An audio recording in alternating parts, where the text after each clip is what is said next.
अगर आपको लग रहा है आपका सोरासिस बिना अल्कोहल और नॉन वेजिटेरियन फूड छोड़ के ठीक हो जाएगा, तो आप बहुत ही बड़ी डिलेमा में हैं कि ये दोनों ही फूड बॉडी में पित्तज बढ़ाते हैं। और जब सोरासिस होता है तो आपकी बॉडी में पित्त, जो वात पित्त कफ से हमारी बॉडी बनी हुई है, पित्त के इम्बैलेंस होने से ही आपका सोरासिस फ्लेयर अप हुआ या आपकी बॉडी में सोरासिस आया। उन्होंने फॉर्म दिया हुआ है, आप उसको क्लिक करें, अपने क्वेश्चंस के आंसर्स दें, उसको सबमिट करें और इसका एक सही इलाज पाएं।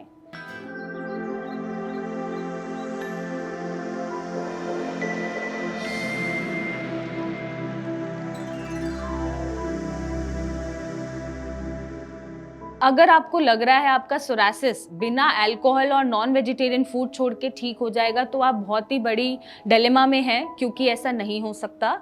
नमस्कार, मैं डॉक्टर मेघा चतुर्वेदी स्वागत करती हूँ आपका चैनल पे। और आज हम बताएंगे कि अगर आपका सोरासिस है और आप अल्कोहल और नॉन वेजिटेरियन फूड कंज्यूम कर रहे हैं, तो आपने भी नोटिस किया होगा कि रिलैप्स होता ही होता है, डिस्पाइट आप कोई भी ट्रीटमेंट ले लीजिए।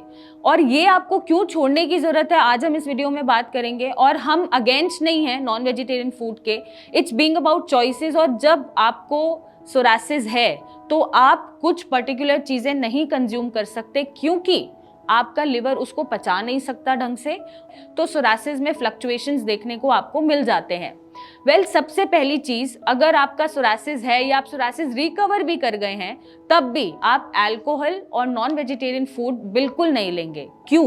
क्योंकि ये दोनों ही फूड बॉडी में पित्तज बढ़ाते हैं। और जब सोरासिस होता है तो आपकी बॉडी में पित्त, जो वात पित्त कफ से हमारी बॉडी बनी हुई है, पित्त के इम्बैलेंस होने से ही आपका सोरासिस फ्लेयर अप हुआ या आपकी बॉडी में सोरासिस आया। और इम्यूनिटी इतनी हाइपर एक्टिव काम कर रही है कि वो खुद को ही अगेंस्ट कर रही है।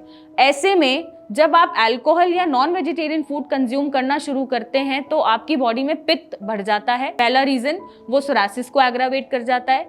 दूसरा रीजन कि लिवर को बहुत टाइम लगता है नॉन वेजिटेरियन फूड पचाने के लिए, और लिवर का जब फंक्शन हैम्पर्ड होता है और उसका फंक्शन स्लो हो जाता है, मेटाबॉलिज्म का, डाइजेशन का, तो लिवर ऑब्वियसली दिक्कत में है, तो वो आपका सोरासिस बढ़ाएगा, क्योंकि आपके इम्यून रिस्पॉन्सेज लिवर से जुड़े हुए हैं।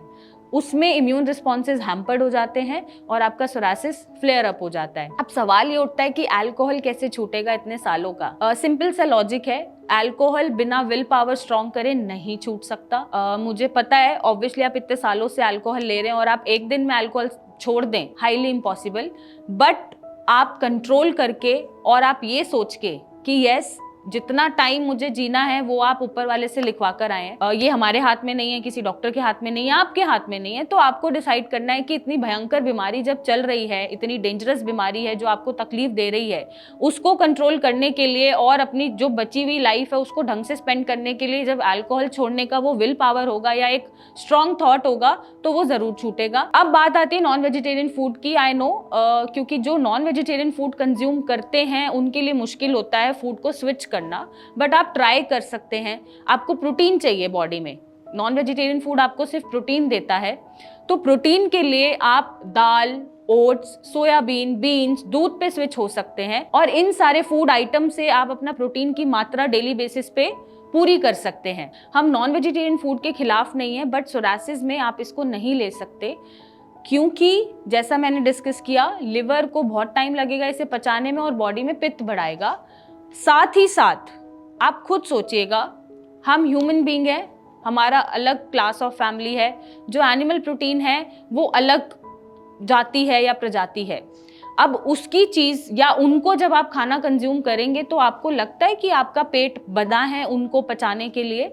नॉर्मली भी अवॉइड करना चाहिए बहुत ज्यादा कंजम्पशन ऑफ रेड मीट या कुछ भी, लेकिन आप चाहें तो उसको आप मंथ में 1 से 2 बार फिश के बेसिस पे कंज्यूम कर सकते हैं, वो भी ग्रिल्ड फॉर्म में। और फिश जो इंटेक करेंगे आप सैल्मन और टूना करेंगे, और आपको अगर लग रहा है कि ये एक बार कंज्यूम करने में भी आपका सोरासिस बढ़ा रही है, तो आप इमीडिएटली उसको स्टॉप कर देंगे। तो ये रीजन है इन दोनों को बंद कराने का, या ये दोनों चीजें आपको बिल्कुल कंज्यूम नहीं करनी है, क्योंकि अगर आप कंज्यूम करना शुरू करते हैं तो आपका सोरासिस जो रिकवर्ड है वो भी फ्लक्चुएट होना शुरू हो जाता है। और आप ये मत सोचिएगा कि एक बार करने से कुछ नहीं होता, एक बार करने से ही बहुत कुछ हो जाता है। और जब एक बार डिसिप्लिन टूटता है तो वो बार बार टूटता है। तो आप डिसिप्लिन रहिए, आप विल पावर अपनी स्ट्रांग रखें, अपने थॉट्स को कंफर्म्ड रखें कि यस मुझे ये नहीं लेना, और अपनी जो बाकी की लाइफ है वो अच्छे से स्पेंड करनी है, सोरासिस के बिना स्पेंड करनी है, मेरे लिए और आपसे जुड़े लोगों के लिए। जो भी आपसे लोग जुड़े हुए हैं वो आपको ऐसी तकलीफ में देख के बहुत तकलीफ में होते हैं, तो